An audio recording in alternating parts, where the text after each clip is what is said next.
I used to be a history teacher, and I've been a reenactor for most of my life. I used reenactment in the classrooms in order to kind of bring history to life for my students, which sounds kind of redundant because you're talking about living history. So, since I'm not in the classroom anymore, I have been repurposing myself for a while and putting my garb that I've gathered together, to use, and found myself telling stories about California history. And I did mission stuff, and I followed the trails of banditos, and I've been checking out ghost towns. And then there's stories that don't quite fit into any of those categories. I ended up looking for, I was going to look at a couple of ghost towns in northern Los Angeles County, and turns out, okay, they were stagecoach stops for the Butterfield Overland Mail Line, stagecoach line. And I realized, all right, these were these turned into ghost towns as settlements grew up around these particular stagecoach stops. I went, okay, that's great. I found two of them. Yay. The Lyons Stagecoach Stop, basically in Newhall, and the King Station, which is like about 12 miles up the road of San Francisquito Canyon. And then I started looking and finding other names, and realizing that these other stations were about 12 miles apart. As a matter of fact, I found a bunch of them. So I'm off to explore to see what's left. And I hope you stick with me on my journey.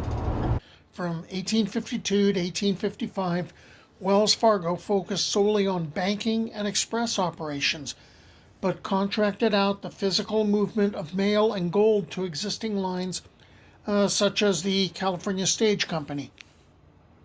In 1857, Wells Fargo helped start and fund the Butterfield Overland Mail route.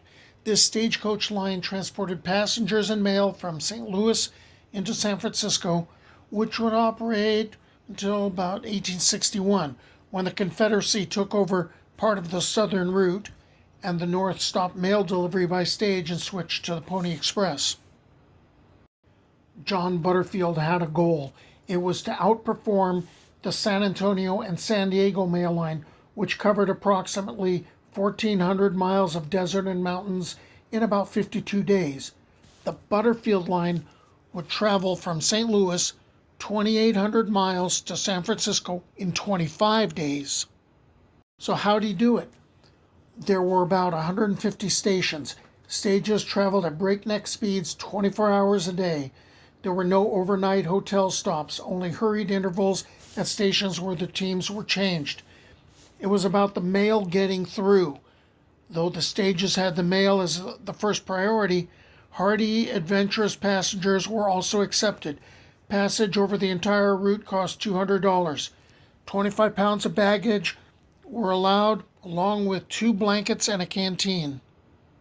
In California, and this is a channel which focuses upon California history, the Butterfield Overland Mail route was 742 miles long from the Colorado River to San Francisco, carrying passengers and mail. There were 53 stops. Of those 53 California stage stops, 34 were in the first division, including Warner's, Bay Area to Los Angeles, and 19 were in the second division, Los Angeles to the Colorado River. These stations were located from 8 to 38 miles apart. Here they could change horses, drivers, and at some, passengers could get food as long as they adhered to the strict schedule. So there's a little bit of weirdness that, you have to kind of adjust to, especially if you're looking for places and you're following freeways or roads that have existed for your entire life, and realizing that that wasn't the route that was used before. That wasn't a convenient route. Case in point, the first division of the Butterfield Line, which lasted from 1857 to 1861 when the Civil War started and ended all that, but other companies took over the line.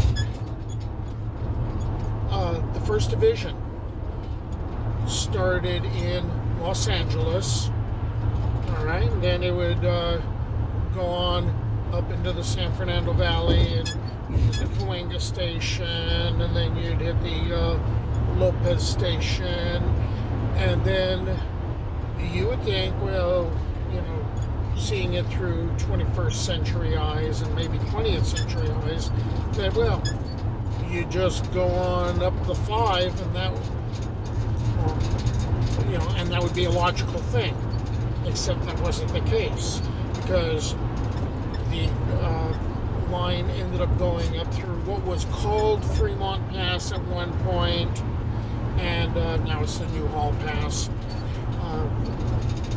And then it would go up San Francisquito Canyon, and you figure, okay, it's going to make a left turn eventually, and it's going to go up towards the 5. Well, what it does is it then goes past King Station, and then Widow Smith Station, which is the coolest name ever for a station. And then it takes you into the Antelope Valley, into the desert, to Mud Springs, and then you kind of make your left turn and you go to a place that used to be called, was it Cow Creek? And there was a station called French John Station, and then it takes you basically up the 138, and then you drop onto the 5 to Gorman, and then the next station, and then you hit, you know, Fort Tejon before you drop off into the San Joaquin Valley. So this trip is also kind of reminding me of, you know, the way things were, which was actually kind of appropriate since I'm looking at ghost towns and old stagecoach stops. So what we're going to do in this video is I'm going to basically take us from, you know, Cahuenga Station, and then basically hit 5 of them. Cahuenga Station, Lopez Station, Lyons Station, which is outside the cemetery in New Hall, King Station, and Widow Smith Station. Oh, and by the way, those last 3, they're going to have a bunch of different name changes. So, here we go. If you're looking for the first station heading north in the first division, you'll start at Campo de Cahuenga, near the Cahuenga Pass, as you enter the San Fernando Valley from downtown Los Angeles. It already has a place in California history. It was here during the Mexican War that the signing of the 1847 Treaty of Cahuenga, a ceasefire agreement which ended American conquest of California, took place. It was signed between Lieutenant Colonel John C. Fremont, representing the American forces, and General Andres Pico, representing the California forces. The Butterfield Line located a stage station there at the Adobe, which isn't the original but rebuilt in 1950, 12 miles northwest of the Los Angeles station, the headquarters of the 2nd Division. The next station along the Butterfield Line was Lopez Station. Geronimo and Catalina Lopez purchased 40 acres of land north of Mission San Fernando, Rey de España, in 1860 and built an adobe home along the Butterfield Overland Mail 1st Division route on the Stockton-Los Angeles Road wagon route that connected Los Angeles and San Francisco. The original adobe became known as Lopez Station, about 12 miles northeast of Cahuenga Station and 8.5 miles southeast of what would be known as Lyons Station in the San Fernando Valley. One account of the early days of the San Fernando Valley reads, in the late 1860s and early 1870s, a traveler riding through the high mustard fields of the San Fernando Valley would find little evidence of people except for the mission, a few other adobes, cattle grazing in the fields, and a stage house built by Geronimo Lopez and his wife Catalina. The Lopez family played an important role in the valley's development and were responsible for establishing the first post office and the first English-speaking school. The original Lopez Station adobe was destroyed in the 1910s for the construction of the San Fernando Reservoir, later renamed Van Norman Reservoir, part of the then new Los Angeles aqueduct system. After the 1971 San Fernando earthquake, the foundation was again exposed in the reservoir basin. It was later covered by the vehicle track when the Los Angeles Police Department built the Davis Trading Center in the late 1990s. From what has been standing in for Lopez Station, we go up the hill into what was once called Fremont Pass. It's Newhall Pass now, in search of the next 3 Butterfield Stagecoach stops, 2 of which can be called ghost towns. Let's take a look at Lyons Station next. Alright, so we're going to go with the earliest name for this station, which was Hart Station, and it was basically just into what used to be called Fremont Pass.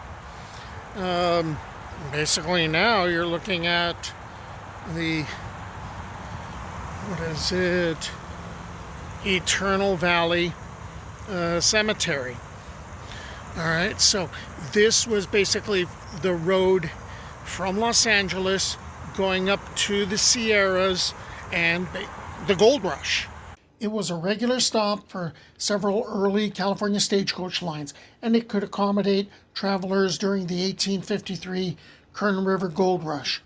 The story goes that the station keeper at the Sinks of Tejon, Thomas F. Williams, named this station Hart's after Josiah Hart.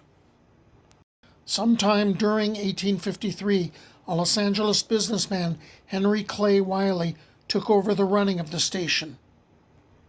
There's a popular local legend that says getting over the mountain pass between the San Fernando and Santa Clarita valleys was an arduous task.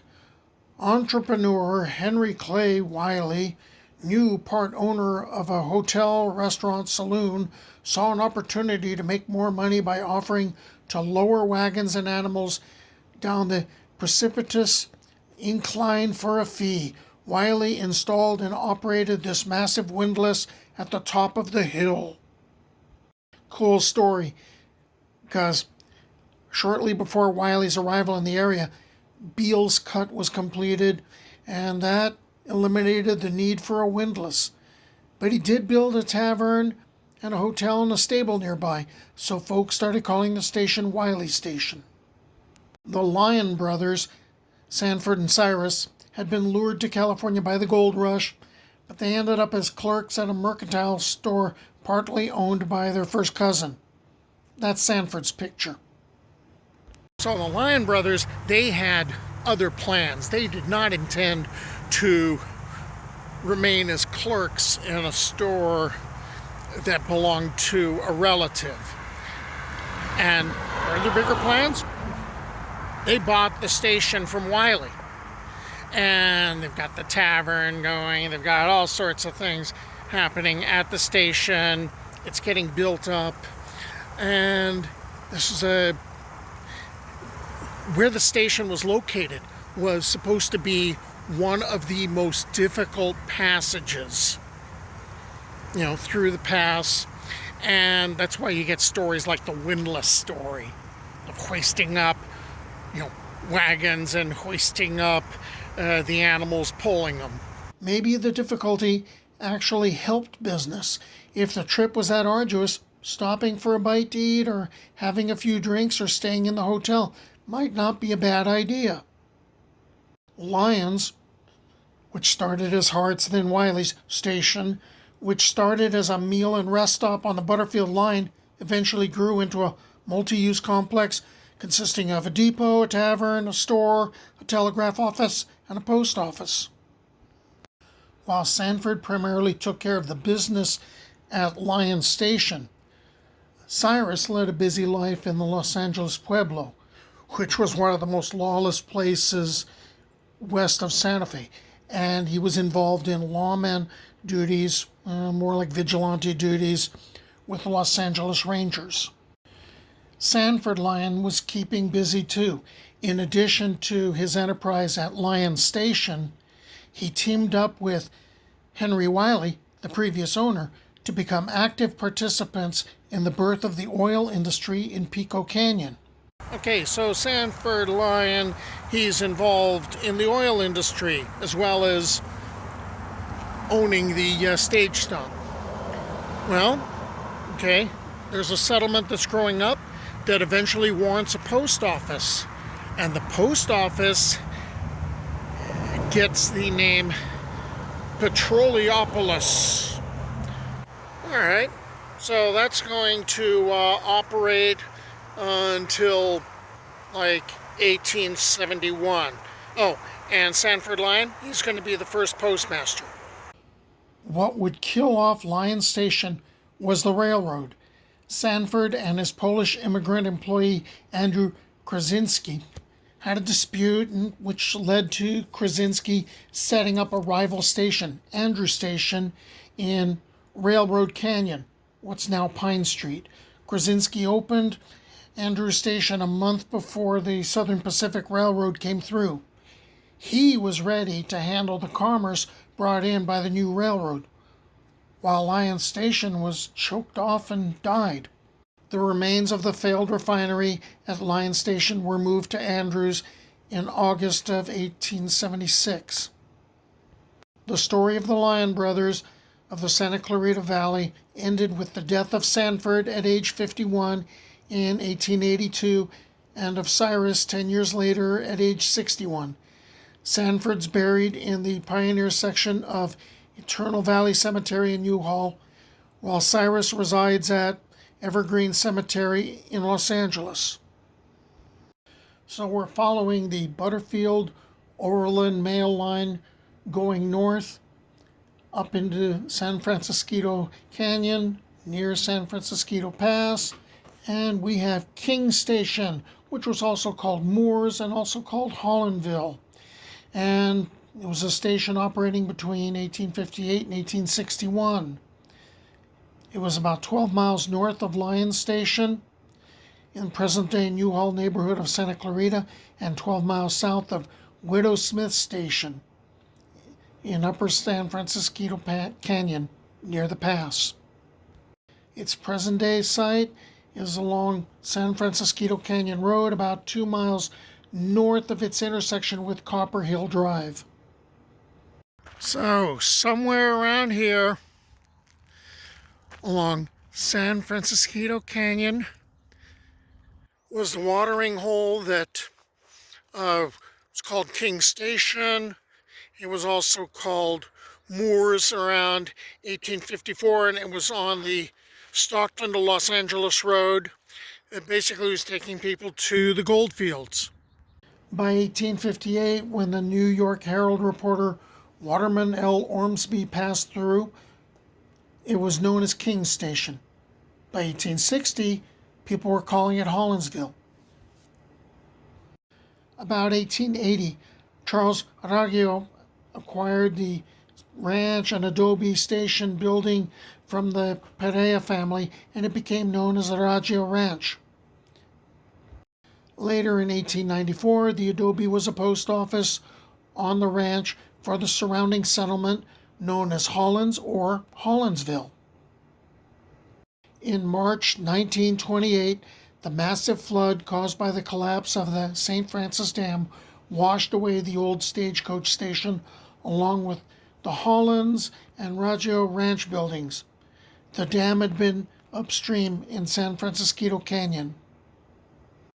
5 minutes after the collapse, the then 120-foot high flood wave had traveled 1.5 miles at an average speed of 18 miles per hour down that narrow canyon, destroying Powerhouse number 2 and taking the lives of 64 of the 67 workmen and their families who lived nearby. The flood then entered the Santa Clarita River Valley at about 12 miles per hour, heavily damaging the towns of Fillmore, Bardsdale, and Santa Paula before emptying both victims and debris into the Pacific Ocean 54 miles downstream south of Ventura, taking in total the lives of about 459 men, women, and children. And the only present-day indicator at all of what was King Station is the Ruiz family cemetery, which is on private land. And the reason it survived is when the flood came through, the cemetery happened to be above the level of the flood, but the station was wiped out, and so was the community. The Raggio Ranch was rebuilt, and it remained in the family until like about the 1940s. Okay, now it's time to move on to look for Widow Smith's place.